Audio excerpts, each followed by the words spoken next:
అటువంటి ఈ వార్త ఊరంతా పాకింది. గొల్లపిల్లవాడు పూజ చేస్తే శివలింగం దేవాలయం వచ్చాయి, ఏం ఆశ్చర్యం అని. ఈ ఆశ్చర్యంతో ఈ వార్త బయట విడిది చేసినటువంటి శత్రు సైన్యాలకు వెళ్ళింది. వాళ్ళనుకున్నారు, ఇది నిజమా, మన్ని భయపెట్టడానికి ప్రచారం చేస్తున్నాడా, నిజంగా అలా ఏర్పడినదైతే మాలో కొంతమంది ప్రతిదినం లోపలికి వస్తాం, స్నేహంగా మాకు చూపించమన్నారు. ఆప్తబంధువుల్ని కౌగిలించుకున్నట్టు కౌగిలించుకుని వృషద్విచిత్రతల్పయోర్భుజంగముక్తిక స్రజో గరిష్టరత్నలోష్టయో సుహృద్విపక్షపక్షయో తృణారవింద చక్షుషో ప్రజామహీ మహేంద్రయో సమప్రవర్తయన్మనః కదా సదాశివం భజే. శంకరుణ్ణి నమ్మిన వాడికి శంకరుడు ఎలా ఉంటాడో అలాగే ఉంటాడు శంకర భక్తుడు కూడా, ఆయనకేం భేదాలుండవు, అందరూ సమానం.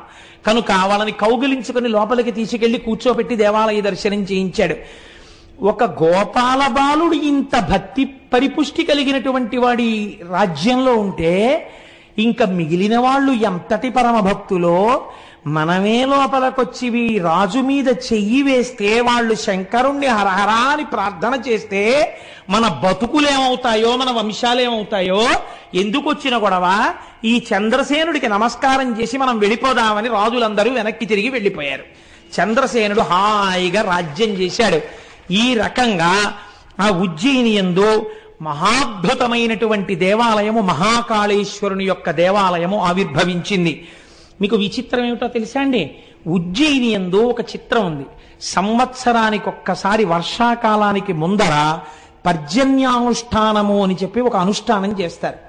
వర్షాలు బాగా పడాలి, పంటలు పండాలి అని ఆయన దేవాలయంలో కూర్చుని అనుష్ఠానం చేస్తారు. ఇది పూర్తి అవగానే ఆకాశంలో నల్లటి మబ్బులు పట్టి వర్షాలు పడతాయిట ఇప్పటికీ కూడా ఉజ్జయినిలో. అంత గొప్ప ఆలయం ఆ ఆలయం. ఈ ఉజ్జయినిలో ఉన్నటువంటి మహాకాళేశ్వరుడు వెలిసినటువంటి ప్రాంతము కిందనే శంఖు యంత్రము అనబడేటటువంటి చాలా ఆశ్చర్యకరమైనటువంటి యంత్రం ఉన్నది అని పెద్దలు నమ్ముతారు. శంఖం దేనికి గుర్తు అంటే విజయానికి గుర్తు. అందుకే కురుక్షేత్ర యుద్ధం ప్రారంభం అయ్యే ముందు సంజయుడిని అడుగుతాడు ధృతరాష్ట్రుడు, ఏం చేస్తున్నారు మామకా పాండవాశ్చైవ కిమకుర్వతు సంజయ అంటాడు. ఏం చేస్తున్నారయా మా వాళ్ళు కౌరవులు అంటే, పాండవులందరూ శంఖాలు ఊదుతున్నారు అన్నాడు. మా వాళ్ళు ఊదట్లేదని ఇంకా చెప్పక్కర్లేదు. అంటే ఎవరు శంఖం ఊదాడో వాడికి విజయం కలుగుతుంది. శివార్చన యందు శంఖం ఊదుతారు. మనం అరుణాచలం వెళ్ళినప్పుడు అరుణాచల గిరి ప్రదక్షిణంలో మీరు చూశారు కదా, ఆ శివ కుటుంబం కొండ మీద కనపడుతున్న దగ్గర అయ్యా ఒక్కసారి శంఖం ఊదండి అంటే ఒక పావలా కూడా అడగకుండా వాళ్ళు 2 శంఖాలు ఊతారు గట్టిగా. అంటే విజయానికి గుర్తు ఆ శంకర దర్శనం. కాబట్టి శంఖయంత్రం ఆయన కింద ఉన్నది. కాబట్టి మహాకాళేశ్వరుడి దగ్గరికి వెళ్లి దర్శనం చేసుకున్నవాడు ఎటువంటి విజయాన్నైనా పొందుతాడు. చంద్రసేనుడు పొందలా? అటువంటి విజయాన్ని పొందుతాడు. ఎటువంటి కోర్కెలు తీరుతాయి, అపమృత్యు దోషం పోతుంది. ఎవరికైనా అటువంటి ప్రమాదం ఉన్నదని బెంగపెట్టుకున్న వాళ్ళు ఉజ్జయిని వెళ్ళి మృత్యుంజయ మహామంత్ర జపం చేయించుకుంటుంటారు, అభిషేకం చేయించుకుంటూ ఉంటారు. దేవి అవంతిక అని అమ్మవారికి పేరు. అమ్మవారి అనుగ్రహంతోనే ఆ పట్టణం ఏర్పాటైంది అని. ఇక్కడ ఉండేటటువంటి కాళికాదేవి ఒక కోటలో ఉంటుంది. అక్కడే ఆవిడ రాత్రి వేళ పట్టణమంతా సంచరించి తెల్లవారేసరికి ఈ దేవాలయంలోకి వెళ్ళిపోతుంటే కాళిదాస మహాకవి వెళ్ళి తలుపులు వేసుకుని లోపల కూర్చుంటే తెల్లవారిపోతోంది. అంటే నాకు బాగా జ్ఞానం ఇవ్వాలి నువ్వంటే అయితే తలుపు సందులోంచి నాలుక బయట పెట్టమంది. తలుపు సందులోంచి కాళిదాస మహాకవి ఇలా బయట పెట్టగానే బీజాక్షరాలు రాసేసింది అమ్మవారు. తలుపులు తీసి అమ్మవారిని చూసి శ్యామలాదండకం చేశాడు అప్పుడే మహానుభావుడు. కనుక కాళిదాస మహాకవికి జ్ఞానమబ్బినటువంటి క్షేత్రము ఉజ్జయిని క్షేత్రం. ఇప్పటికీ ఎప్పటి నుంచో, ఎన్ని వేల సంవత్సరాల నుంచో ఉజ్జయినిలో ఉన్నటువంటి అంతరాలయమునందు 2 జ్యోతులు వెలుగుతుంటాయి. వాటిని రెండింటిని అఖండ దీపములు అని పిలుస్తారు. ఆ అఖండ దీపములను కూడా మీరు జ్యోతిగా భావన చేయవచ్చు, జ్యోతిర్లింగముగా భావన చేయవచ్చు. కనుక ఈశ్వరుణ్ణి దానిలో మీరు చూడవచ్చు. చిత్రం ఏమిటో తెలుసా అండి? ఒక్క ఉజ్జయిని దేవాలయంలో ఒక చిత్రమైనటువంటి మందిరం ఉన్నది. దాన్ని భస్మ మందిరము అని పిలుస్తారు. అక్కడ ఆవుల యొక్క పేడతో మన పెద్దలు ఋషులు ఎంత గొప్ప నిర్ణయం చేశారండి. ప్రపంచంలో పిపీలికాది పర్యంతంలో ఏ జీవి విడిచిపెట్టినటువంటి మలమైనా దుర్వాసనతో ఉంటుంది. ఒక్క ఆవు మాత్రం గడ్డి తిని పేడ వేస్తుంది. ఆవు పేడ చేత్తో పట్టుకుంటే సువాసన వస్తుంది. సరికదా సూక్ష్మక్రిముల్ని చంపేస్తుంది. అన్నిటినీ మించి ఆ ఇంట ఎంత అమంగళకరమైన వారు తిరిగినా శౌచమిస్తుంది. అందుకే ఆవు పేడ కలిపినటువంటి నీళ్లు పూర్వం ఇళ్లల్లో చల్లి అదంతా శుద్ధి చేసుకోవడం అనేటటువంటి ఆచారం వచ్చింది. రేపటి రోజున మనం అక్కడ సుబ్రహ్మణ్యేశ్వర స్వామి వారి అభిషేకం చేసే రోజున కూడా చక్కగా ఆవు పేడ కలిపినటువంటి నీళ్లు ఆ ప్రాంతం అంతా చిలకరించి ఆ ప్రాంతాన్ని శుద్ధి చేసుకుందాం. మనం విన్నది ఆచరణలో పెట్టుకున్నప్పుడే కదా ఆనందం. కనుక అక్కడ భస్మ మందిరము అని ఆ ఆవుల్ని తీసుకొచ్చి ఆవులు వేసినటువంటి పేడని ఎంతవరకు కాలిస్తే అది చక్కటి విభూతిగా మారుతుందో అటువంటి విభూతిగా మార్చి విభూతితో అభిషేకం చేస్తారు. ఉజ్జయినిలో చేసేటటువంటి విభూతి అభిషేకం 2 రకాలుగా ఉంటుంది. అసలు సాధారణంగా మనకి ఇక్కడ ఎక్కడ మీకు అది కనపడదు. తెల్లటి పల్చటి బట్టలో విభూతిని పోసేస్తారు. చాలా మెత్తటి విభూతిని మూట కట్టేస్తారు. మూట కట్టి శివలింగం మీద పట్టుకుంటారు. పట్టుకుని విభూతితో అభిషేకం ప్రారంభం చేస్తారు. చేస్తున్నప్పుడు వెనక చదువుతుంటారు, నమస్తే అస్తు భగవన్ విశ్వేశ్వరాయ మహాదేవాయ త్రయంబకాయ త్రిపురాంతకాయ త్రికాగ్నికాలాయ కాలాగ్నిరుద్రాయ నీలకంఠాయ మృత్యుంజయాయ సర్వేశ్వరాయ సదాశివాయ శ్రీమన్మహాదేవాయ నమః అని చదువుతుంటే మనమైతే ఓ గ్లాస్ తోటో చెంచాతోటో ఇలా టిక్కు టిక్కు టిక్కు టిక్కు కొట్టి కొద్ది కొద్ది కొద్ది కొద్దిగా విభూతి వేస్తాం. వాళ్ళు అలా కాదు, ఈ విభూతి మూట పట్టుకుని ఆ మూటను కొడతారు. కొట్టినప్పుడు శివలింగం ఉన్న చోటే కాదు, మొత్తం అంతరాలయం అంతా భస్మతో నిండిపోతుంది. నిండిపోతున్నప్పుడు శంఖాలు, ఈ భేరీలు, పెద్ద పెద్ద మృదంగాలు ఇవన్నీ మోగిస్తుంటే మీరు ఒక అలౌకికమైనటువంటి స్థితికి వెళ్ళిపోయినటువంటి అనుభూతిని పొందుతారు. చిత్రం ఏమిటంటే నేను ఉజ్జయిని దర్శనం ఇప్పటి వరకు చేయలేదు. మరి ఇవి ఎలా నువ్వు చెప్తున్నావు? ఈశ్వరానుగ్రహం అనే మీరు అనుకోవచ్చు కదండి. లేకుండా నేనేం చేశానని నా చేత స్వామి చెప్పించాడు. దానికి ఏదైనా నేను నా ఎందు పెట్టుకుంటే నాకన్నా అహంకారి ప్రపంచంలో ఉండడు. ఏమీ చూడని వాడితో ఇన్ని చెప్పించాడంటే నా జన్మవాడు ఎంత ధన్యం చేసిన వాడు. రేపు చూడబోతున్నాను, ఏప్రిల్ 5వ తారీఖున బయలుదేరి ఉజ్జయిని వెళ్ళబోతున్నాను. కనుక ఆ భస్మ మూటని పట్టుకుని కొడతారు. కొడితే ఆ భస్మ పడి అభిషేకం చేస్తారు. 2 అది మహాకాళ స్వరూపం. కానీ ఆ టికెట్ల గురించి మాత్రం అడగండి మహాప్రభు, దానికి ఏర్పాట్లు అయిపోయాయి, కొద్ది మందికే పెట్టుకున్నాం, దానికి కావలసిన ఏర్పాట్లు అయిపోయాయి కాబట్టి ఆ టికెట్ మాత్రం అడగండి. ఈ మాట ఎప్పుడైనా మనం వెళదాం కలిసి. కనుక ఆ మహాకాళ స్వరూపం కాబట్టి తెల్లవారుజామున పురుషుల్ని లోపలికి పంపిస్తారు. సంప్రదాయ దుస్తులతో లోపలికి వెళ్ళి అభిషేకం చెయ్యొచ్చు. అప్పుడే శ్మశానంలో ఫ్రెష్గా కాలినటువంటి శవం యొక్క భస్మని పట్టుకొస్తారు అర్చకులు. పట్టుకొచ్చి ఇస్తారు. అది మహాకాళ స్వరూపం తినేసింది కదండి. మరి అందుకని ఆయనకి ప్రీతి ఆయన స్వరూపాన్ని వెల్లడి చేయడంలోనే ఆ భస్మ పాత్రలు ఇస్తారు అందరికీ. చుట్టూ కూర్చుని ఆ శవభస్మతో అభిషేకం చేస్తారు స్వామికి. కానీ నిజంగా ఉంటున్నప్పుడు కైలాస పర్వతం మీద కూర్చున్నట్టే ఉంటుంది. ఆ మంత్రోచ్చాటనం, ఆ భేరీలు, ఆ మృదంగాలు అవన్నీ వాయిస్తూ అభిషేకం చేస్తారు. మనమేం చేస్తాం? వారణాసి వెళ్ళి చూడండి ఒకసారి. అసుర సంధ్య వేళ దాటిన తర్వాత చేసే అభిషేకం ఎలా ఉంటుందో అసలు ఒళ్ళు గగుర్పొడుస్తుంది. ఆ అభిషేకం చూస్తుంటే, ఆ ఢమరుకల నాదాలు వింటుంటే, అనువాకానికి వాళ్ళు చేసే చప్పుళ్ళు వింటుంటే అబ్బా ఏమిరా ఈ అభిషేకం అనిపిస్తుంది మనకి. అది శివానుగ్రహం పొందడం అంటే. శాబ్దికంగా ఒళ్ళు పులకరించిపోయి వెంట్రుకలు నిలబడిపోతాయి. శవభస్మతో స్వామి శంకరుడికి అక్కడ అభిషేకం జరుగుతుంది.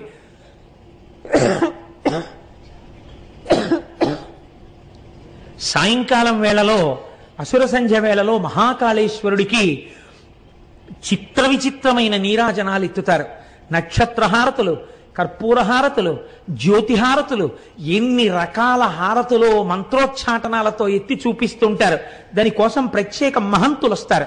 వచ్చి ఈ దీపారాధనతో కూడినటువంటి జ్వాలని నీరాజనంగా చూపించే ముందు ఒక్క మహాకాళ క్షేత్రంలో మాత్రం ఒక నియమం ఉంది.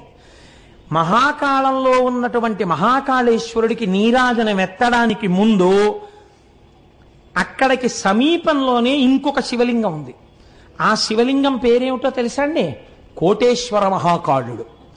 కోటేశ్వర మహాకాళుడికి ముందు పూజ చేస్తే తప్ప అసలు మహాకాళుడికి పూజ చేయడం నిషిద్ధం. కాబట్టి ముందు కోటేశ్వర మహాకాళుడికి నీరాజనాలు ఎత్తుతారు. ఆయనకి నీరాజనాలు ఎత్తి తర్వాత ఇక్కడికొచ్చి ఇక్కడ నీరాజనాలు ఇస్తారు. మీరు కోటేశ్వర మహాకాల దర్శనం కూడా చేయవలసి ఉంటుంది ఉజ్జయినిలో. ఏడాదికొక్కసారి స్వామివారు సవారీ పెడతారు. మనం ఊరేగింపు అంటాం. ఊరేగింపు కాదు, ఊరిరిగింపు. ఊరిరిగింపు అంటే వీడు ఎలాగో గుళ్ళోకి రాడు స్వామి, నువ్వే గుళ్ళోంచి బయటికి రా అంటే స్వామివారే ఓ పల్లకీలో కూర్చుని బయటికి వస్తారు. బయటకు వస్తే అలా వీధుల్లోకి వస్తారు. వీడు టీవీ చూస్తూ ఉంటాడు. పాపం వాళ్ళ ఆవిడ మాత్రం అర్ధకురాలు ఓ బెల్లంగడ్డ ఇంత బియ్యం పట్టుకెళ్ళిస్తుంది.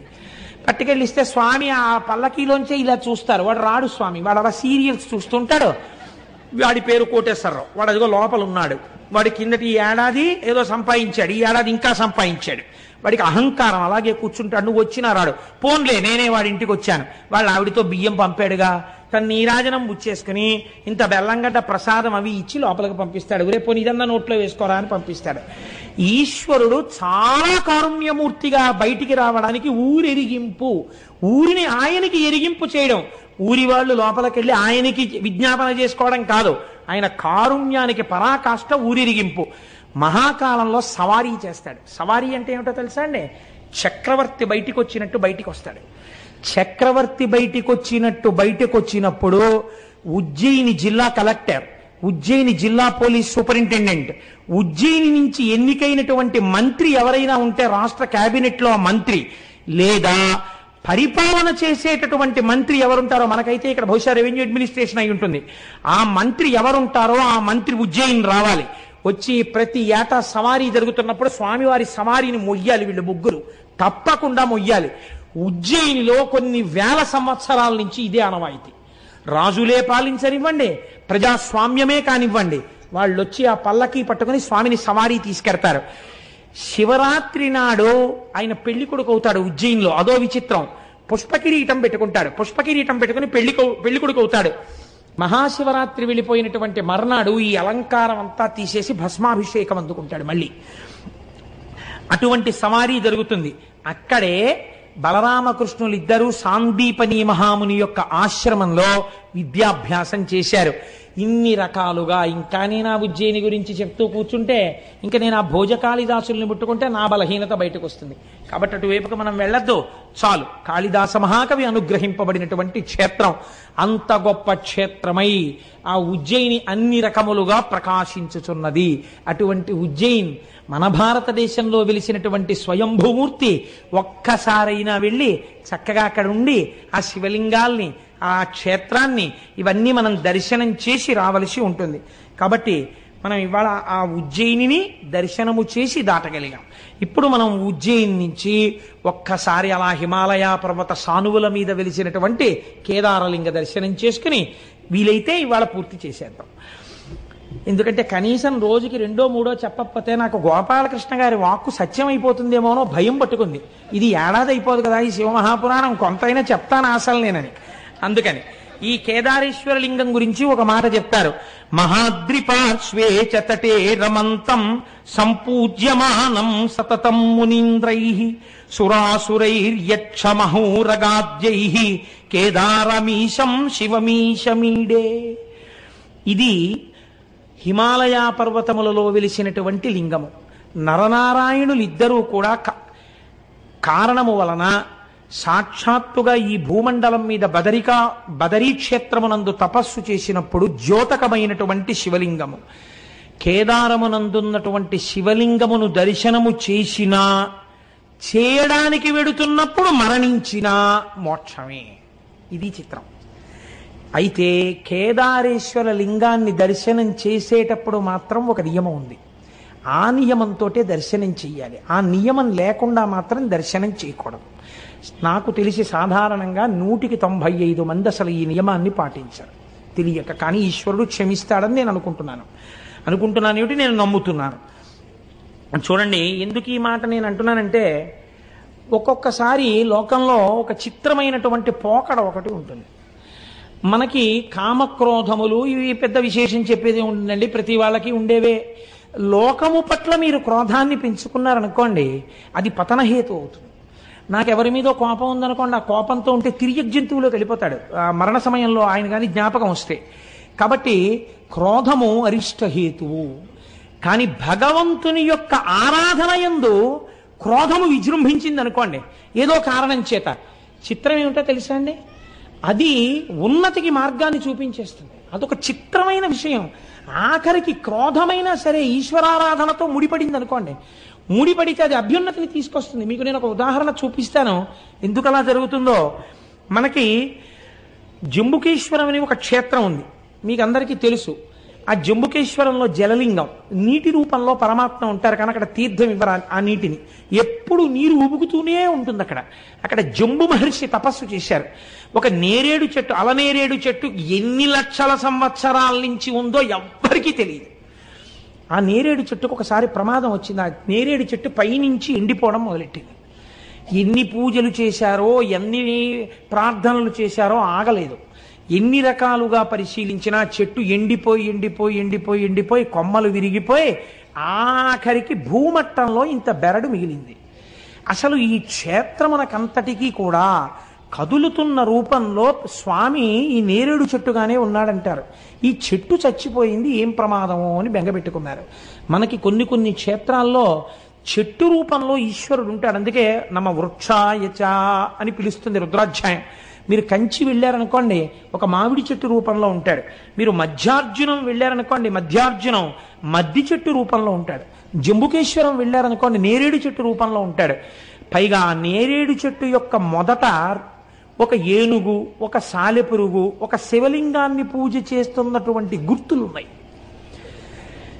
ఈ నేరేడు చెట్టు చచ్చిపోతే ఎలా అని బెంగపెట్టుకున్నారు. ఇంత బెరడు మిగిలిన తరువాత రుద్రాధ్యాయము ఎంత గొప్పదో నిరూపిస్తూ ఒక ఆశ్చర్యకరమైన సంఘటన జరిగింది.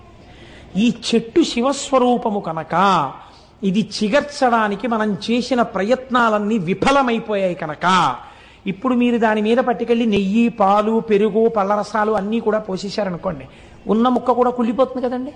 వాళ్ళు ఏం నమ్మారంటే ఇంకా ఇంతకన్నా బ్రహ్మాస్త్రం మన దగ్గర లేదు. ఇప్పుడు పదార్థాలని వేస్తున్నది పదార్థాలుగా కాదు, రుద్రాధ్యాయాన్ని అనుసంధానం చేస్తూ మనం అభిషేకం చేస్తున్నాం. మనం అలా అభిషేకం చేద్దాం. బతికిందా, బతికి తీరాలి ఈ చెట్టు. బతక లేదా ఇంకింతకన్నా మన దగ్గర అస్త్రం లేదు. మన వల్ల ఏదో అపరాధం జరిగిపోయినట్టే. దానికి రుద్రాభిషేకం చేసేశారు అన్ని పదార్థాలతోటి. మీకు ఒక ఆశ్చర్యకరమైన సంఘటన తెలుసా? ఆ రాత్రి తలుపులు వేసి అర్చకులు వెళ్ళి మర్నాడు తలుపులు తీశారు. బెరడుకి ఆకుపచ్చతనం వచ్చి చిగర్చింది. ఇప్పుడు ఎంత పెద్ద నేరేడు చెట్టు ఉందో. ఇప్పుడు మీరు జంబుకేశ్వరం వెడితే పెద్ద నేరేడు చెట్టు కనపడుతుంది. మళ్ళీ ఆ చెట్టు మొదట్లో ఒక సాలెపురుగు, ఒక పాము ఉంటాయి. ఎందుకుంటాయో తెలుసా అండి? శ్రీకాళహస్తిలాగే అక్కడ కూడా ఇతపూర్వం అక్కడ జంబు మహర్షి తపస్సు చేసినప్పుడు పెద్ద ఆలయం ఉండేది కాదు. ఒక సాలెపురుగు ప్రతిరోజు వచ్చి ఆ శివలింగం మీద ఒక గూడు అల్లేది. అల్లి నేను స్వామికి వస్త్రం కట్టాననుకుని మురిసిపోయేది. ఏనుగులు చాలా ఉండేవన్నీ నేరేడు వనాలు. ఆ నేరేడు తోటల్లో తిరుగుతుండేవి ఆ ఏనుగులు. ఒక ఏనుగు రోజు కావేరీ నదీ జలాలు తన తొండ నిండా పుచ్చుకుని, ఎక్కడి సంస్కారమో ఎవరికి తెలుసండి? జీవుడి సంస్కారాలు మనం చెప్పలేం. నేను ఇవాళ పొద్దున్న ఒక పిల్లవాడికి అక్షరాభ్యాసం చేశాను. ఆ పిల్లవాడు 7వ నెలలో పుట్టేసేట. 7వ నెలలో పుట్టేసినటువంటి పిల్లవాడు కాబట్టి బతుకుతాడు అనుకోలేదు. ఏదో గాజు పేటికలలో పెట్టి 6,000 రూపాయల ఇంజక్షన్లు ఇచ్చేవారు. ఆ పిల్లవాడు బతికాడు. వాడు చిత్రం ఏమిటో తెలుసా అండి? వాడు ఇంతప్పటి నుంచి బొట్టు లేకపోతే వాడు ఒప్పుకోడు. వాడికి ఇంకా మాటలు సరిగ్గా రావు. బొత్తు బొత్తు అంటాడు. వాడికి బొట్టు కానీ కొంచెం ఇలా చెరిగితే వాడు ప్రత్యేకం అద్దం దగ్గరికి వెళ్ళి నిలబడి చూసుకుంటూ ఉంటాడు. నేను హైదరాబాద్లో వాళ్ళ ఇంటికి వెళ్ళినప్పుడు చూశాను. వాడికి బొట్టు కొంచెం కరిగితే వాడు వాళ్ళ అమ్మ దగ్గరికి వచ్చి అమ్మ బొత్తెత్తు, అమ్మ బొత్తెత్తు, అమ్మ బొత్తెత్తు అంటాడు. వాళ్ళ అమ్మ ఉండరా కాసేపు అంటే గబగబా వెళ్ళి డ్రెస్సింగ్ టేబుల్ లాకేసి తిలకం సీసా తెచ్చేస్తాడు. తెచ్చి అమ్మ బొత్తెత్తు, అమ్మ బొత్తెత్తు అంటాడు. అని వాడు తిలకం బొట్టు ఎట్టుకుంటాడు. అంత చిన్నపిల్లవాడిని నేను బొట్టు లేకుండా ఎన్నడూ చూడలేదు. బహుశా నేను అనుకుంటున్నాను వాళ్ళ అమ్మమ్మ గారు ఏర్పాటు చేసిన సంస్కార బలం. ఆ పిల్లవాడు 7వ నెలలో పుట్టేస్తే రోజు భగవాన్ రమణుల నామం చెప్తూ కూర్చునేవారు ఆవిడ. ఆ పిల్లవాడికి మొట్టమొదట పాలు తాగించినప్పుడు కూడా వాడు తాగకపోతే వాడికి రమణ తాతయ్య వచ్చారు, అరుణాచలం నుంచి వచ్చారు, నీకు పాలు ఇవ్వడానికి వచ్చారు అంటే వాడు గుడగుడు తాగిచ్చాడు. ఇవాళ నేను వాడికి అక్షరాభ్యాసం చేయడానికి వెడితే, ఒరే నీ పేరేమిటన్నాను, రమణ అన్నాడు. మీ అన్నయ్య పేరేమిటన్నాను, అన్నరమణ. మీ తాతగారి పేరేమిటన్నాను, తాత రమణ. ఈ తాతగారి పేరేమిటన్నాను, ఈ తాత రమణ. నేనెవరన్నాను? నువ్వో రమణ, మీరో రమణ, అమ్మమ్మ రమణ, తమ్ముడు రమణ, ఫ్రెండ్ రమణ, వాడు ఎవరైనా సరే రమణ కలుగుతాడు. ఎక్కడి నుంచి వచ్చిందంటారు ఆ సంస్కారం? అటువంటి వాడికి అక్షరాభ్యాసం చేసి నా జన్మ ధన్యమైంది అనుకున్నాను నేను. కనుక ఎవరికి జీవుడికి ఎటువంటి సంస్కారాలు ఉంటాయో మనకి తెలియదు. బొట్టు పెట్టుకోండర్రా అంటే పెట్టుకోకుండా ఉండేటటువంటి వాళ్ళు కోట్ల సంఖ్యలో ఉంటే, ఒక పసిపిల్లవాడు లలాటమునందు బొట్టు లేకుండా ఎప్పుడూ ఉండడు. వాడు నిద్రపోతున్నప్పుడు తిలకం బొట్టు ఉంటుంది. వాడు నిద్ర లేవగానే ముందు అద్దం దగ్గరికి వెళ్ళి బొట్టుందో లేదో చూసుకుంటాడు. అమ్మ మొహం కడగగానే తిలకం సీసా పట్టుకొచ్చేసి అమ్మ బొత్తెత్తు, అమ్మ బొత్తెత్తు అంటాడు. అసలు బొట్టు లేకుండా వాడి మొహం కనపడదు. ఏమనుకోవాలి వాడి సంస్కార బలాన్ని? ఒక్కొక్కరి సంస్కారం అలా ఉంటుంది. ఒక ఏనుగు తొండంతో నీళ్లు తెస్తే మీకు ఎందుకు అనుమానం ఉండాలి? మీకు కావాలంటే నేను ఇవాళ వాడు లేడు, కాపవరం వెళ్ళాడు, లేకపోతే వాడిని నేను వేదిక మీదకి తీసుకొచ్చి చూపించుండేవాడిని వాళ్ళు మీ అందరికీ కూడా. కాబట్టి ఆ ఏనుగు తొండంతో నీళ్లు తెచ్చి శివలింగం మీద పోసేసేది తొండం ఎత్తి. ఈ నీళ్లు పోసేసేటప్పుడు ఆ సాలెగూడు ఈ నీళ్లలో కొట్టుకుపోయేది. ఈ ఏనుగు వస్తుండగానే ఆ సాలెపురుగు గబగబా నేరేడు చెట్టు ఎక్కేసేది. ఆ సాలెపురుగుకి కడుపు మంట. దిక్కుమాలిన ఏనుగు రోజు నీళ్లు తెచ్చి పోసేస్తుంది, నేను కట్టిన గూడిపోతోందని. ఇంకా ఒక రోజున అది అక్కసు భరించలేకపోయింది. ఆ ఏనుగు వచ్చి నీళ్లు పోయిగానే దాని తొండంలోకి వెళ్ళింది. సాలెపురుగు యొక్క విషం చాలా ప్రమాదకరమైన ఆయుర్వేదం అంటుంది. అది దాంట్లోకి వెళ్ళి ఆ తొండాన్ని శుభ్రంగా కుట్టేసింది.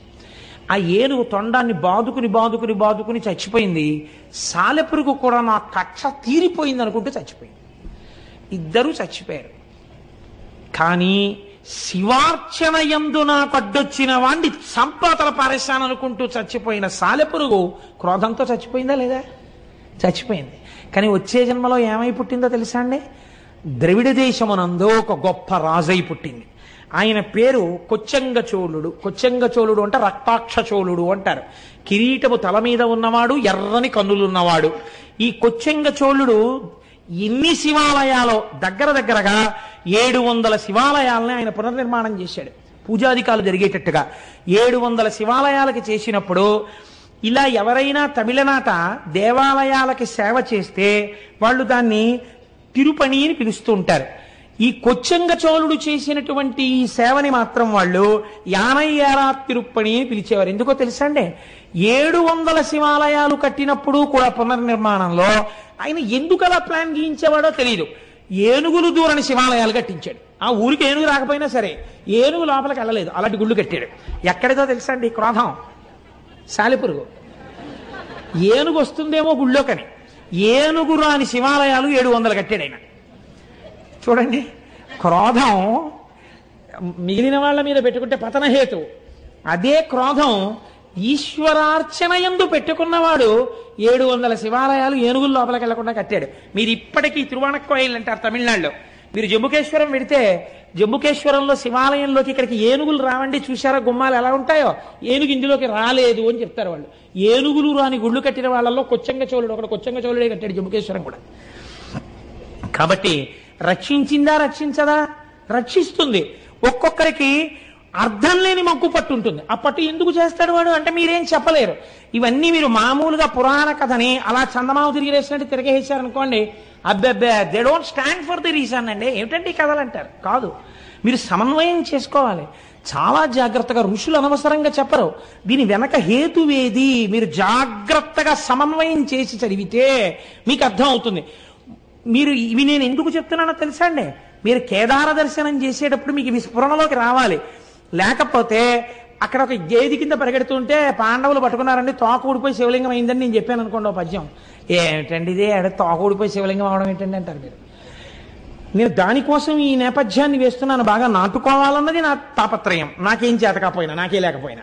కానీ మీరు చూడండి, ఒక్కొక్కడికి శివారాధన యందు మూర్ఖత్వం ఉంటుంది, లేదా ఈశ్వరారాధన యందు మూర్ఖత్వం ఉంటుంది. మామూలు మూర్ఖత్వం చాలా ప్రమాదకరం. మూర్ఖజన చిత్తము తెల్పన సాక్ష్యమేరికింది అంటాడు భర్తృహరి. మూర్ఖుడిని ఎవడు బాగు చేయలేడు అన్నాడు ఆయన. కానీ శివార్చన యందు, ఈశ్వరార్చన యందు, ఇది విష్ణు స్వరూపం కానివ్వండి, శివస్వరూపం కానివ్వండి, మూర్ఖత్వంతో ఉన్నా సరే రక్షించేస్తుందండి. మీకు నేను ఒక ఉదాహరణ చెప్తాను. మనకున్న నాయనార్లలో దండి అడిగల నాయనార్ అని ఒక నాయనారు ఉన్నారు. ఈయనకి 2 కళ్ళు లేవు. ఈ దండి అడిగల నాయనార్ దగ్గరికి వెళ్ళి ఎవరో చెప్పారు, అయా శివాలయం పక్కనున్నటువంటి తటాకాన్ని ఆ రోజులలో శివార్చనని అంగీకరించినటువంటి మతస్థులు, పేర్లు చెప్తే మళ్ళీ లేనిపోని ఇబ్బందులు ఎందుకు వచ్చిందని, అన్యమతస్థులు తటాకాన్ని కప్పెట్టేస్తున్నారని చెప్పారు. నాకా 2 కళ్ళు లేవు, నేను వెళ్ళి ఏం తవ్వుతాను అని ఆయన అనుకునేవాడు కాదు. రాత్రి వాళ్ళు పనిచేయరు కదా, వాళ్ళు ఎంత కప్పెట్టేశారో నేను అంతా మళ్ళీ తవ్వేస్తానని ఈయన గుణపం పారా పట్టుకుని అందులో దిగిపోయేవాడు. వాళ్ళు కొన్ని 100 మంది కలిసి కప్పెట్టేవారు. ఈయన ఒక్కడు అంధుడు దిగేవాడు. దిగి పారతో వేసేసి అది ఎటు వేస్తున్నాడో కూడా తెలియదు ఆయనకి పాపం. తడుముకుంటూ వెళ్ళి పైన వేసేసి నేను మళ్ళీ శివుడికి తటాకం తవ్వేస్తున్నాను అనేవాడు. ఒకరోజు తెల్లవారిపోయిందని తెలుస్తుందా? తెలియదు ఆయనకు, అంధుడు. అన్యమతస్థులు వచ్చేసి చూశారు. హోరి గుడ్డివాడా, అంధుడా, మేము కప్పెట్టే తటాకాన్ని నువ్వు తవ్వగలిగిన మొనగాడివా, నువ్వు తవ్వుతావురా అంధుడివి అన్నాడు. ఆయనకి ఎక్కడ లేని కోపం వచ్చేసింది, మూర్ఖత్వం వచ్చేసింది ఆ కోపంలోంచి. ఏమన్నారా నన్ను అంధుడు అన్నారా? మా స్వామే కనుక ఉన్నది నిజమైతే రేపు ఇవాళ రాత్రి మళ్ళీ నేను తటాకం తవ్వడానికి వస్తాను కదా, నా కళ్ళు కనపడాలి, మీ కళ్ళు పోవాలన్నాడు. ఎంత చిత్రమైన మాట చూడండి, మూర్ఖత్వంతో అన్నాడంతే ఆ మాట. వాళ్ళు పెద్ద పరిహాసం చేశారు. నోరు మొయ్యి, రాత్రికి మళ్ళీ తటాకం తవ్వుతావా, మా కళ్ళు పోతాయి నీ కళ్ళు వస్తాయా, అది చూద్దామని మళ్ళీ కప్పెట్టి వెళ్ళిపోయారు. మళ్ళీ రాత్రి వచ్చాడు, కిందకి దిగాడు. దిగి గుణపం పారా పట్టుకున్నాడు. ఈశ్వర, తెల్లవారేటప్పటికీ నా కళ్ళు రావాలి, వాళ్ళ కళ్ళు పోవాలి, మళ్ళీ చెప్తున్నాను, నువ్వు ఉన్నావని నాకు నమ్మిక అన్నాడు. తవ్వాడు. ఇప్పుడు ఈశ్వరుడు సంకటంలో పడ్డాడు. మహాభక్తుడు అన్నమాట నిజం చేసి తీరాలి, నచ్చ చెప్తే విండవు. కాబట్టి తెల్లవారుతోంది, ఈయనకి కళ్ళు వచ్చాయి, వాళ్ళకి కళ్ళు పోయి, అందరికీ కళ్ళు పోయి. ఈ విషయం మహారాజుకు తెలిసింది. రాజు స్వయంగా బయలుదేరి వచ్చాడు. ఇన్నాళ్ళు వీళ్ళు చేసినదంతా అసత్య ప్రచారం కనుక వీళ్ళ నాలుకలు కూడా కోసేయండి అన్నాడు. ఇప్పుడు వాళ్ళు తడుముకుంటూ వీళ్ళని ఈ రాజ్యంలో ఉండకుండా రాజ్యం బహిష్కారం చెయ్యండి, నిష్కారణంగా వీళ్ళ మాటలు నమ్మి నేను ఎన్నో దేవాలయాలు మూశాను, కోనేరులు కప్పెట్టాను, కాబట్టి వీళ్ళని బయటికి తోసేయండి, నా చేత పాపం చేయించారన్నాడు. వాళ్ళు తడుముకుంటూ రాజ్యంలోంచి బయటికి వెళ్ళిపోయారు. అలా మహానుభావుడు దండి అడిగల నాయన మూర్ఖత్వంతో శంకరుణ్ణి కిందకి దింపేసి ఈశ్వరాస్తిత్వాన్ని నిలబెట్టాడు. ఇప్పుడు చెప్పండి నాకు, భగవంతుని యొక్క అర్చన యందు వచ్చిన క్రోధము, భగవత్ సంబంధము చేత కలిగినటువంటి ఈశ్వరుడున్నాడన్న పూనిక చేత వచ్చిన మూర్ఖత్వము, ఈ రెండు ఒక్కొక్కసారి రక్షణ హేతువులైపోయినా అయిపోతాయి కూడా ఆ పూనికలు. మనం చెప్పలేం. ఈశ్వర సంబంధములో అవగుణములు గుణములుగా భాసిల్లుతాయి. ఇది ఎవరికైనా, ఎంతటి వారికైనా. ఈ నేపథ్యంలో మీరు కేదారేశ్వరుడి యొక్క శివలింగం గురించి వినే ప్రయత్నం చేయండి, మీరు తొందరగా సమన్వయం చేసుకోగలుగుతారు. ఇందులో ఆ హిమాలయ పర్వతాల దగ్గర మహానుభావుడు ఆ కేదారేశ్వరంలో ప్రతిరోజు కూడా ఆ నరనారాయణులు ఒక పార్థివలింగాన్ని అక్కడ ఉంచి ఆ పార్థివలింగాన్ని ఆరాధన చేస్తుండేవారు. వాళ్ళు చేస్తున్నది పార్థివలింగానికి. పార్థివలింగం అంటే ఇంత మట్టితో చేసిన శివలింగం. వాళ్ళు ఇంత మట్టితో మేం చేసిన శివలింగమే కదా అని వాళ్ళు అనుకునేవారు కాదు. ఇది ఈశ్వరుడు అని నమ్మారు వాళ్ళు. అమరకోశంలో ఈశ్వర శబ్దం శివుడికి మాత్రమే వర్తిస్తుంది. అందుకని ఇది ఈశ్వరుడు, జగన్నియామకుడు, జగత్ప్రభువు అని నమ్మారు. నమ్మి నరనారాయణులు అర్చన చేస్తున్నారు. వారలహర్నిశంబులను పార్థివలింగ సమర్చనంబు విస్తారముదంబు పెంపెసగ సల్పుడు అయ్యడు రజమౌళి అవ్వారల చేరవచ్చి అనవద్య వరంబును కోరుడన్న అద్ధీరులిటన్ వసింపుమన దేవరయుండి హిమాటవీ స్థలిన్.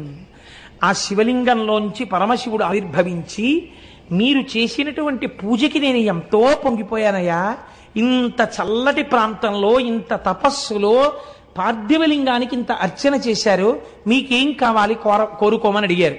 అడిగితే, స్వామి ఇక్కడే ఈ బదరీ క్షేత్రానికి ఆవలివేపు హిమాలయ పర్వతాల యొక్క శృంగాల మీద నీవు స్వయంభూమూర్తివై లింగమూర్తివై వెలిసి లోకమును కాపాడు అని అడిగారు. ఎక్కడ హిమాలయ పర్వతాలు? కొన్ని వేల అడుగుల ఎత్తు సముద్ర మట్టానికి. ఆ కేదారం వెళ్ళేటప్పుడు రోడ్డు కొన్ని నెలల్లోనే క్లియర్ చేస్తారు. చేసిన తరువాత అది కూడా అసలు రాత్రిళ్ళు 9 దాటితే కరెంటు తీసేస్తారు. ఇంకా ఆ చీకట్లోనే పడుకోవడం అంతే ఆ కాటేజెస్లో. తెల్లవారిన తర్వాత మీకు అక్కడ ప్రయాణ సాధనాలు, ఒకటి పాదచారి అయి వెళ్ళుట, ఎవరు వెళ్ళరు. ఎందుచేతనంటే సాయంకాలం అయిపోతే మీరు తిరిగి రాలేరు. మంచు హోరుమని వాన పడిపోతుంది. ఇప్పుడు బాగుంటుంది, కాసేపటికి కుంభవృష్టి కింద వర్షం పడిపోతుంది. మీరు పైనుంచి ఇలా కిందకి చూశారో కళ్ళు తిరిగిపోతాయి. ఇట్నుంచి రుద్రప్రయాగ, అట్నుంచి దేవప్రయాగ రెండు వెళ్ళి కలుస్తాయి. ఇక్కడ గంగానది, బదరిలో అలకనందా నది రెండు ప్రవహిస్తుంటాయి. ఆ నదుల చప్పుళ్ళు, పర్వతాల మించి ఎన్ని జలపాతాలు పడిపోతుంటాయో దర్దర్ వచ్చేసి జలపాతం వెళ్ళిపోతూ ఉంటుంది. నడిచి ఎవ్వరూ వెళ్ళరు. ఎక్కడో బాగా తెలుసున్న వాళ్ళు వెడుతుంటారేమో. ఇంకా ఉన్న వాళ్ళకి రెండే మార్గాలు. ఒకటి డోలీల్లో వెళ్ళాలి. డోలీల్లో వెళ్ళడానికి నాబోటి గండి ఎక్కించుకోరు. ఎందుకు ఎక్కించుకోరంటే కుర్చీయే చిన్నదిగా ఉంటుంది. నేను డోలీలో వెళ్ళిపోదాం అనుకున్నాను, వాళ్ళు నన్ను చూసి గుర్రం ఎక్కన్నారు. నాకేం భయం లేదు, ఉన్నమాట ఉన్నట్టు చెప్పాను. కాబట్టి ఆ చిన్న కుర్చీలో అసలు పట్టం, ఏదో కొంచెం కాస్త డెలికేట్గా ఉండి అందులో కూర్చునేవారంటే ఎక్కువ మందిగా ఆడవాళ్ళని ఎక్కించుకుంటారు వాళ్ళు. అందుకే ఎక్కించుకుని ఆడవాళ్ళని ఎక్కించుకుంటారంటే నా ఉద్దేశం నేను ఏ అపవిత్రమైన భావనతో నేను అంటలేదు. వాళ్ళు కొంచెం మగవాళ్ళ కన్నా సన్నగా ఉంటారు కాబట్టి వాళ్ళని వహించడం తేలిక అని. వాళ్ళు పాపం చాలా సేవ చేస్తారు. వాళ్ళు మగవాళ్ళలో సన్నగా ఉన్న వాళ్ళు ఎక్కుతుంటారు, మిగిలిన వాళ్ళు గుర్రాలు ఎక్కాలి. విచిత్రం ఏంటో తెలుసా అంటే 2 గుర్రాలను ఒకటే తోలుతాడు. ఈ గుర్రాల మీద కూర్చుని వెళ్ళిపోతుంటే గుర్రం తిరిగేటప్పుడు ఈ అంచు దగ్గరికి వెడుతుంది. ఒక్కసారి కానీ జారిందో వెతికేవాడు కూడా ఉండడు. ఇంకెవరు వెతకడం అన్న సమస్య ఉండదు. ఎందుకంటే కొన్ని వేల అడుగుల నుంచి కింద పడిపోతాం కదమ్మా, వెళ్ళాం కదా మనం. అన్ని వేల అడుగుల నుంచి కింద పడిపోవడమే, చిన్నాభిన్నం అయిపోతుంది శరీరం. అసలు వెతకరు. కేదారంలో పడిపోయాడంటే కైలాసం పోయాడని వెళ్ళిపోతారు. కాబట్టి ఆ కేదారానికి వెళ్ళేటప్పుడు 10 రూపాయలు ఇస్తే ప్లాస్టిక్ కవర్ ఇస్తాడు, డిస్పోజబుల్ రెయిన్ కోట్. అది వేసుకుని ఆ గుర్రం ఎక్కి వెళ్ళిపోతుంది. హోర్న వాన వస్తుంది, తడిచి ముద్దయిపోవడం. అంతే, దిగడానికి ఉండదు.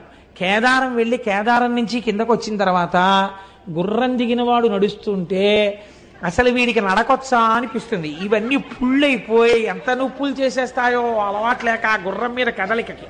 అది జీను కదులుతుంటుంది కదా, దాన్ని కొంచెం గట్టిగా ఏమైనా ఇలా తొక్కిపెట్టి ఏమైనా అందామంటే అది కాస్త కాలు జారింది అనుకోండి, కిందకి అయిపోయిందే. కాలు నెప్పెడితే పెట్టింది, కిందకి దిగితే చాలని అలా కూర్చోవాలంతే. కానీ వెళ్ళి తీరవలసిన యాత్ర. ఇన్ని వేల అడుగులు పైకెక్కిన తర్వాత స్వామి దేవళం కనపడుతుంటుంది. పరుగు పరుగున లోపలికెడితే లోపల పెద్ద అంతరాలయం. అక్కడ కేదారేశ్వరుడిగా వెలిశాడు మహానుభావుడు. కేదార శివలింగ దర్శనము చేసిన వాడికి మోక్షము కరతలామలకము అని శివమహాపురాణం నిర్ణయం చేసింది, పెద్దలు నిర్ణయం చేశారు. లేదా అలా జరగాలని ఎవరు కోరుకోకూడదు. కేదారము విడుతున్నప్పుడు పడిపోయినా వాడికి మోక్షము సత్యమే, దొరికి తీరుతుంది. అటువంటి కేదారేశ్వరంలో ఆ శివాలయంలో ఒకానొకసారి ఒక విచిత్రమైనటువంటి స్థితి జరిగింది. ఆ వెలిసినటువంటి శివలింగం కొన్ని యుగాలైపోయింది. యుగాలైపోయిన తర్వాత శివాలయాల్లో శివలింగానికి ఒక గమ్మత్తు ఉంటుంది. శివుడికి పునఃప్రతిష్ఠ ఉండదు. ఎందుకుండదంటే శివలింగం అలా క్షీణించిపోయి ఏదో ఇంత మొక్కుంది అనుకోండి, అదే శివలింగం. అంతే, దానికో కవచమో మట్టో తొడిగేసి అంతే అభిషేకం చేస్తారు. అంతేగాని గుణపాలెట్టి తవ్వేసి మళ్ళీ పునఃప్రతిష్టలనే ఉండవు దానికి. కాబట్టి కొన్ని యుగాలు దాటిన తరువాత అంతం కొన్ని యుగంబులైన పిదపన్ హర్యశ్వ సంకాశుక కుంతీపుత్రకులల్ల లింగమును బల్కూర్మిన్ సమీపింప ఆద్యంతాతీతుడు శంభుడొక్క మహిషంబై పారుటన్ గాంచి ఎక్కౌంతేయుల్ కడుభక్తిమై నుడిసి లాగన్ చిక్కెం పుచ్చం బటన్. ఈ పాండవులందరూ 5గురు కలిసి కేదారేశ్వర లింగ దర్శనానికి వెళ్ళారు. వెళ్ళి ఆ ఆలయంలోకి వెళ్ళి ఉన్నటువంటి చిన్న శివలింగం, అప్పటికి ఆ చిన్న శివలింగ దర్శనం చేసుకుందామని వెళ్ళారు. ఎక్కడి నుంచి వచ్చాడో పరమాత్మ, ఆయనకు అదో ముచ్చట. ఆయన ముచ్చట ఎందుకు అలాగంటే మనం ఏం చెప్తాం? అన్నమాచార్యులు వారు అడిగారు, ఏమిటయ్యా ఈ ఉయ్యాలలో కూడా ఏమిటి, 2 భార్యల్ని చెట్టు 2 పక్కలా పెట్టుకుని? అది పిల్లలందరూ వచ్చారా, నువ్వేమో ఉయ్యాల ఎక్కి ఇటు శ్రీదేవిని ఇటు భూదేవిని పెట్టుకుని చక్క ఉయ్యాలు లొగుతుంటావా? పిల్లలు మనవలు మేమందరం నీ బిడ్డలు మేమందరం కూర్చుంటే నువ్వేమిటి 2 పిల్లల్ని పెట్టుకుని ఊగడం ఏమిటి అసహ్యంగా, ఏమిటి అలవాటు ఏమిటి నీకని అడిగాడు ఆయన. నాకు అర్థమైందిలే, అలల చెంచలమైన ఆత్మలందుండని కలవాటు చేసని ఉయ్యాల. నీ తప్పు కాదు స్వామి, మా మనస్సులు ఎప్పుడు చెంచలం కదా, చెంచలమైన మా మనస్సుల్లో నువ్వెలా ఉంటున్నావో చూపించడానికి ఊగుతున్న ఉయ్యాలలో మాకు దర్శనమిచ్చావని స్తోత్రం చేశారు. అలా ఈశ్వరుడు ఎప్పటికీ ఎలా రక్షిస్తాడో ఎలా ప్రత్యక్షమవుతాడో ఎవరికి రుక. పాండవులు ఏం చేస్తారో చూద్దాం అనుకున్నాడు. ఆయనకో ముచ్చట పుట్టింది. ముచ్చట పుట్టి ఒక చిన్న మహిషము అనగా ఓ దున్నపోతు రూపంలో పరిగెత్తాడు. అక్కడ పరిగెడితే పాండవులు గమనించారు. ఇక్కడికి మహిషం ఎందుకు వస్తుంది? ఇది ఖచ్చితంగా శంకరుడే. మీరు చూడండి, ప్రకృతి సహజంగా మనకు ఒక లక్షణం ఉంటుంది. మీరు ఏదో వెంకటాచలం వెళ్ళామనుకోండి, వెంకటాచలం వెళ్ళి సహస్రదీపాలంకార సేవ అయిపోయిన తర్వాత మీరు లేచి స్వామివారి ఆలయంలోకి వెళ్ళిపోతారని లేచి నమస్కారం చేస్తున్నారు అనుకోండి, ఎవ్వరూ లేరు, ఏదో కాకినాడ నుంచి వెళ్ళిన వాళ్ళు 100 మందో 120 మందో ఉన్నారనుకోండి. ఆ రోజు స్వామి మాడవీధుల్లో వెడుతున్నాడు అనుకోండి, మీరు వెళ్ళిపోతారేంటి రూమ్కి? మాడవీధుల్లో స్వామితో పాటు ఎడదామని వెనకాల వెళ్ళిపోతారు. వెళ్ళిపోయిన తర్వాత ఆయన వెనకాతలు ఇలా దూరంగా నించుని ఏడుకొండలవాడ గోవింద, వెంకటరమణ గోవింద అంటూ పెడతారా? కాసేపటికి ఇంకో కోరిక పుడుతుంది, ఒక్కసారి ఇలా పట్టుకుంటే అనిపిస్తుంది. ఇప్పుడు మీరు ఏం చేస్తారు? అవి ఇంతంత ఉంటాయి. వెళ్ళి అయ్యా ఓసారి పట్టుకుంటా ఉంటారు. వాళ్ళు అంటారు మీరు పట్టుకోలేరు అంటారు. సెక్యూరిటీ వాళ్ళు అంటారు పట్టుకోకూడదు అంటారు. అయినా మీరు ఆకలి చూపులు చూస్తున్నారనుకోండి, వాళ్ళ వంక ఒక్కసారి పట్టుకుందామని. పెద్ద ఎవరు లేరు పాపం, వీళ్ళు ఏదో భక్తుల్లా ఉన్నారు, అందరూ కాకినాడ నుంచి వచ్చారు, అందరూ 120 మంది మాట్లాడుకుంటూ ఒక్కసారే కదా వచ్చారు, ఫోన్లే, వాళ్ళు ఏం ప్రమాదకరులు కారు, వీళ్ళు అయ్యప్ప స్వామి గుళ్ళో వెంకటాచల వైభవం చేసిన వాళ్ళు, అందుకని స్వామి వీళ్లతో మోయించుకోవడానికే ఇవాళ మాడవీధుల్లో తిరుగుతున్నాడు అని వాళ్ళల్లో దూరి వాళ్ళు మొయ్యాలి, నువ్వెవడివి కాదనడానికి, మోయించంటాడు స్వామి. అనగానే వాళ్ళు అంటారు కనుసైగ చేస్తారు అంటారు.